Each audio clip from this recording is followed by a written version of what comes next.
অনেকের পাসপোর্টের মেয়াদ আছে আর 1 মাস অথবা 2 মাস, কিন্তু আপনি বাংলাদেশে যাওয়া খুবই দরকার, ইমার্জেন্সি ভাবে আপনাকে বাংলাদেশে যেতে হবে এই মুহূর্তে।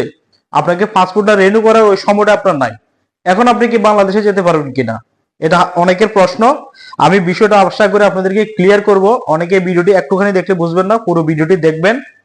পাসপোর্টের মেয়াদ 1 মাস, 2 মাস, 3 মাস যদি থাকে, দুবাইতে থাকা অবস্থায় আপনি কি বাংলাদেশে যেতে পারবেন কিনা, এই প্রশ্নের উত্তরটা হচ্ছে, আপনাদের পাসপোর্টের মেয়াদ যদি যাওয়ার 1 মাস বা 2 মাস বা 3 মাস, দুবাইতে আছেন, বাংলাদেশে যেতে যাচ্ছেন, সেক্ষেত্রে আপনি টিকিট করে বাংলাদেশে যেতে পারবেন।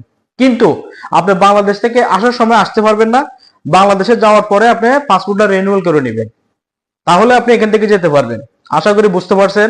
অনেকে আমাদেরকে প্রশ্ন করেন যে ভাই আমি 1 মাস আমার পাসপোর্টের মেয়াদ আছে, আমি ইমার্জেন্সি এখন এই মুহূর্তে দেশে যেতে যাচ্ছি, বাড়িতে যেতে পারবে কিনা।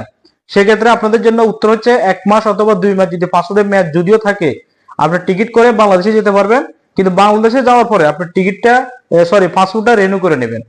আশা করি বুঝতে পারছেন। ভিডিওটি অনেক গুরুত্বপূর্ণ, অনেক প্রবাসী ভাইয়ের প্রশ্ন, অনেকে জানেন না বিদেশ টিকিট করতে পারতেছেন না, তাদের জন্য খুবই উপকার হবে। আপনারা